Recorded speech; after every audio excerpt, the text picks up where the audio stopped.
आदरणीय दादा रोज साहब। सबको जय जोहार। हमारे मंच पे विराजमान उन महापुरुषों को नमन करना चाहूंगा। बाबा भीमराव अंबेडकर जी, तात्या मामा,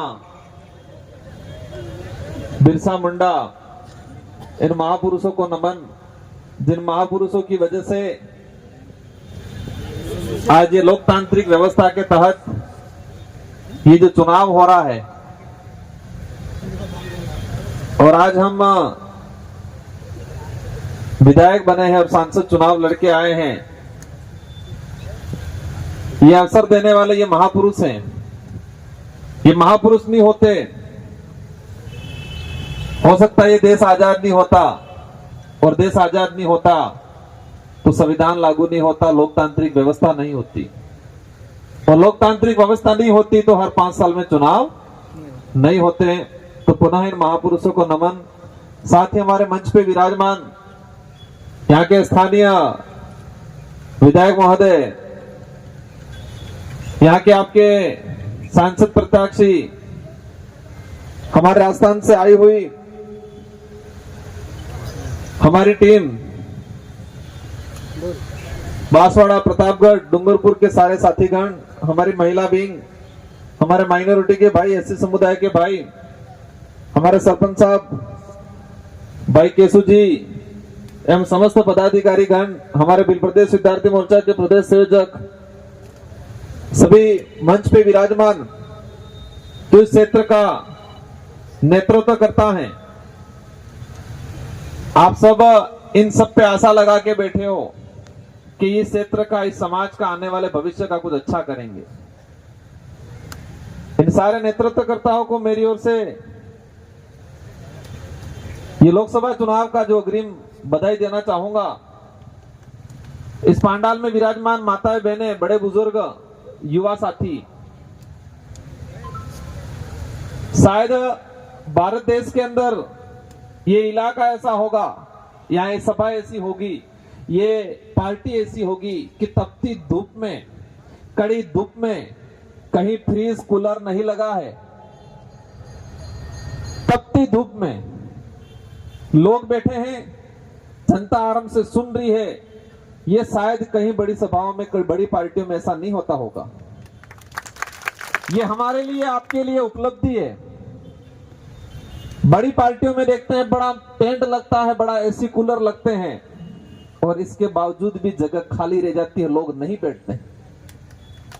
और यहां पर कोई ज्यादा व्यवस्था नहीं है, हल्की सी छाया है, धूप है, इसके बावजूद भी हमारे बड़ा बुजुर्गों से लगा के हमारी माताएं, बहनें, युवा साथी सब सुन रहे हैं। आज मेरा इस कार्यक्रम में, इस लोकसभा चुनाव के दौरान पहला कार्यक्रम है,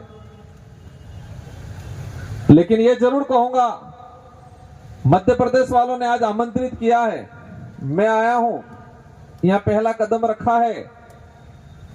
इस चुनाव में भी आज का दिन मेहनत करेंगे जी जान से, और अपन सब मिलके बालू सिंह जी को जिताएंगे। और आने वाले समय में भी, अब आपने बुला ही लिया है तो हर तरफ से आपको झेलना है, आप तैयार हो जाना आप सब, क्योंकि मध्य प्रदेश इस भारत के मध्य में, इस भारत के मध्य में मध्य प्रदेश, और मध्य प्रदेश के लिए, आदिवासी समाज के लिए 47 सीटें रिजर्व है संविधान में। कितनी है? 47, 40 की 40 से 40 प्लस 7, अपने भाषा में कहें 47 47 आदिवासी समाज के लिए रिजर्व सीटें हैं, ताकि यहां का आदिवासी चुन के जाए और आदिवासी समाज की भलाई के लिए, हक अधिकार के लिए, इतिहास के लिए और शिक्षा के लिए मध्य प्रदेश की विधानसभा में जाके बोले, ये प्रावधान किया है। और 47 एसटी रिजर्व जो सीटें हुई हैं इन महापुरुषों की वजह से, इन महापुरुषों ने त्याग दिया, बलिदान दिया, शेड्यूल 5 इलाका लागू कराया, संविधान में आदिवासियों का प्रतिनिधित्व तैयार करने के लिए एसटी की रिजर्व सीटें की 47, 7 दिल्ली भेजने के लिए रिजर्व किए। 7 है क्या मध्य प्रदेश में? 6 सीटें एमपी की रिजर्व किए। ये गर्व की बात है, ये गर्व की बात। हमारे पूर्वजों के त्याग बलिदान के बाद ये एसटी रिजर्व हुई, वो गर्व की बात है। लेकिन दुख की बात यह है कि इन सीटों से जाने वाले साथियों ने आज तक हमारे समाज की, क्षेत्र की जनता के संवैधानिक प्रावधान को लागू करने की बात नहीं की। पहली बार भारत आदिवासी पार्टी से और जय संगठन से भाई हमारे गए, यहां के आप लोगों ने उनको जिताया और जिताने के बाद कमलेश्वर जी को भेजा और समाज की बात की। देश की आजादी के बाद पहली बार हुआ होगा। यह आज तक इसलिए नहीं हो पाया कि हम हमारी ताकत को पहचान नहीं पाए। इंसान या कोई भी समाज तभी ग्रोथ कर पाता है कि उसकी ताकत क्या है उसको पहचान ले।